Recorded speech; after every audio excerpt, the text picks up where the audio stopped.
that's what they used to say. They're saying that that's what the wedding ring represented. It was a pagan ritual that worshipped Saturn. Really? Well, it would be interesting to trace back the history of Yeah. the wedding band. And you know who Saturn is, don't you? Pardon You me? know who Saturn is, don't you? What Uh, god in Greece and uh-huh. Rome? God of what? Roman. Yeah, isn't Evil? it's not good. Saturn, Typically, the it's cult of evil. Saturn rules the material realm, like all the lawyers and judges and cops and like these occult or groups and societies. It all leads, look at the way that the judges or worshipful masters. Once again, what do you call barristers with bars? What's that all about? Mm-hmm. It's all, and then the worship, your worship. What is it called in England with the judges with their silly? What are they doing with those bloody wigs? Like, how faggy, man! Like, take off the wigs. Like, what It's are a, these it's a costumes all traditional. It about? goes back to 17th century. Take it off. We're only talking Yeah. about high coats, so we're not talking Yeah. about Well, menstruator. Well, they wore those to keep lice off their heads, right? and they powdered That was the wigs, right? original Powdered. technique. Yeah. Is that why they powdered them? They powdered themselves because they were queers. That's it. You're serious. Yeah. It is pretty faggy though. If you're dressing up as a woman, that's just does not send the right. I mean, you are sending signals to people. Anyone watch it's like, well, this guy's cross dressing. Well, Remember, back in the 17th century, skin and diseases were extremely common. right. So you don't want to go out in the street with your hair falling out and Okay. spots all over your face. So yeah, Yeah. Okay. You had to make yourself look pretty, and like you. So yeah, so precisely. well, isn't that why you wear a hat? Come on, dude. Yeah, but we're talking about 17th century. How common was wear hats? They used to wear Yeah. socks up to their Period. knees and shit. Yeah, the tri-corner hats, all kinds of caps and whatnot. But anyways, the cult of Saturn, look it up. You can find some very interesting, it's very dark, esoteric material that people like Michael Tessarian and others have. Mark Passio probably knows a thing or two and has probably delivered a few presentations. Jordan Maxwell back in the day as well. Sure, like the judges, and they are your worship, correct? Is that not how they're addressed in court? Like, and guess what? Your worship in court. How many of those judges are Freemasons? The majority, I can almost guarantee you, the majority, not all necessarily, but even the large majority, yes. And what is Freemasonry? So it's at its deepest core. It's said to be crypto-Judaism, believe it or not. A lot of people don't know that, but look into it, folks. Type in, if you're curious, Freemasonry, crypto-Judaism. See what comes up. So then take it from there. But yeah, okay. So bands, Cult of Saturn bands. Like, well, doesn't it mean just it's a reflection? And what other symbol would you suggest then in place of a wedding band to reflect and symbolize your commitment to somebody? That would be. So why Saturn though instead of like? Isn't Venus the goddess of love? How about a cock ring or two? That would work. Well, you got to understand the whole concept of the ring, okay? Like when open eye freaking viewers who actually looked up at the stars could see Saturn back then. Really? Yeah, like so they had an understanding that there was a ring around Saturn. Huh. Okay. Well, and where's the hexagram? Isn't there like a hexagram around Saturn too? I don't know about no hexagram. Yeah. No. Seriously. Well, because now we have there's the technology with telescopes and whatnot. Although these flat earther types will likely dismiss all that too. So, but yeah, no, Saturn is very and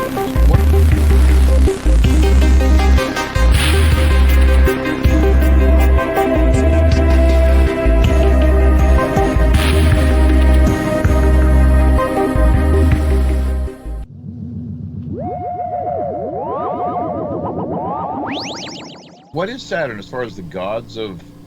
Isn't it a Roman god? I just checked. Harvest. Saturn is actually Greek. God Saturnus is actually Pluto. Greek. Yeah. Uranus, god of the underworld. No, Cronus is Saturn, and Cronus is the one who ate his children. That's time, right? Right. Time, chronology. Uranus is the father of Cronus. Saturn is the Roman god. Nice. The Romans took it directly from Greek.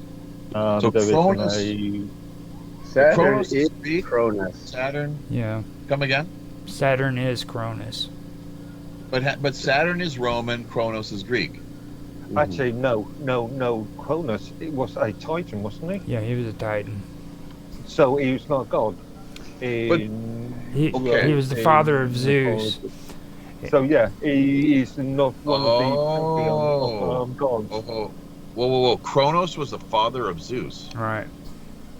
See, oh man, you have a lot of knowledge. Definitely, you're clear on a few things, I think. But definitely, when it comes to Roman and Greek pantheons, the Romans incorporated a lot of Right. the Greeks. But then the Greeks did. renamed But them. then Egypt and India. Some people they look at first Egypt and India. Those two on their own. There was some interaction between the two back in the days. How the story goes, believe it or not. Yeah. On an esoteric level, maybe trade and so forth, and you name it. Not a surprise really, but they try to keep it hidden for whatever reason. Maybe because it'll stand to shake up the world of religion. Organized religion probably is what I. Well, our Middle Age Black or Dark Ages, that was the second one. Now, the thing people don't realize was like during the time of the Old Testament, that was actually the first Dark Ages. That's where everything went silent. History became a complete blur, just like our Dark Age was. And During the time of the Old Testament. right, and during that time, man, they're having to actually go back and they're trying to pull all the archaeological findings and stuff together because there's not really very much information about what took place during that time period. Well, and you look at things like Gilgamesh and Noah, the Ark, Right. and the story of Gilgamesh, and scholars have really, the similarities are quite striking. So even the story and influence of like Buddhism on Christ and other examples prior to him appearing in the world, that there's all kinds of parallels that you can find in ways that like what I'm looking at here right now, the syncretism of Buddhism and shamanism in Korea. So religious syncretism is a big thing all through society. The Catholic Church is really good at it. The Catholic Church has they're probably top, that's why they've succeeded. They don't go in historically with the Jesuits and so forth, when throughout South America, even Quebec, the Jesuits very active. So they would go in and you wouldn't try to completely liquidate or wipe out the indigenous native population. You'd work with them and try to find commonality. Yeah. And that's what happened. ground. That's what happened in Japan too. There was no conflict whatsoever. Right. They just migrated. Right. And let me point out to anybody who listens too, when Jeffy's saying synchronism, that's what he's talking about. It's where one or two religions blend into each other. This hasn't got anything to do with like what we're talking about usually when it comes to synchronicity and stuff. This is two religions blending in together. Yeah, but the prefix is the same. Well, it's yeah, the same prefix. yeah, you're right. Syncing up, blending. In another way of discussing a topic, yeah. But like in this topic, it's just basically two religions actually merging together. which is actually true. That happened quite a bit, and a lot. Yeah. Well, 900 years of Greco-Buddhism, man. People talk about Judeo-Christian or Judeo-Christian. Well, how about Greco-Buddhism? 900 years. Why do so few people know about it? Why? There's only really very few scholars even talk about it.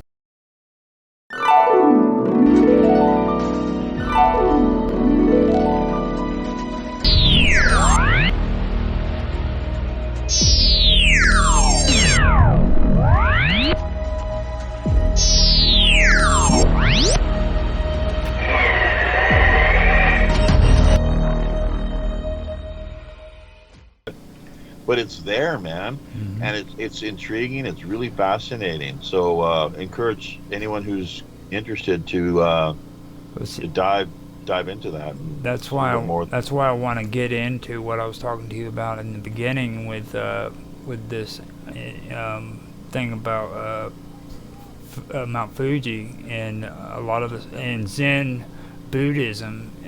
A lot of people don't realize what's taking place there or what took place there, and like you'll hear a lot of people on the internet who think they know a lot when it comes to samsara, but they really don't understand what they're talking about when they talk about this stuff. Like, this is some sick... What does it mean? What does samsara mean then? Okay, samsara, there's like 7 different levels of it, okay? And like when you're talking about the hungry ghost in samsara is like 1 level above hell. Yeah. Conversation about it, because I've heard this in the last year, especially a lot of people who claim to know what they're talking about make comments about samsara, and they're really way off base on what it really is. Like when you live a life where you're constantly taking and using drugs, you're addicted to freaking this or that, you have all of these things that you're obsessed with. If you go according to samsara, that's going to turn you into a hungry ghost When you die. right. And people, Well, you are. Well, yeah, but we already are. Like, see, and that's from the Buddhist perspective, in the simplest sense and the simplest level. Hungry ghost, like, it's something I'm constantly afflicted by because of my wanting to learn more. You know, never satisfied, needing more of this, more of that. Got to archive and organize. Although I think, I don't know, in some ways I've kind of, and thank God, reached the limits, putting music archives and whatnot together. But these are all psychological states of mind, is how I've had it explained to me. That's one way of looking at it. The hell realm, you know, we've all had bad days, right? And we sometimes get in shitty moods, and we're depressed, pissed off, and you know, just all out of sorts, is what how the Brits might put it. And that's because, you know, like, there are, if you want to call them demonic elements, just more like spiritual. There's a spiritual, almost like valve input and way that if we're not careful and if we don't keep close watch on our consciousness and our minds, that we can allow certain elements, certain energies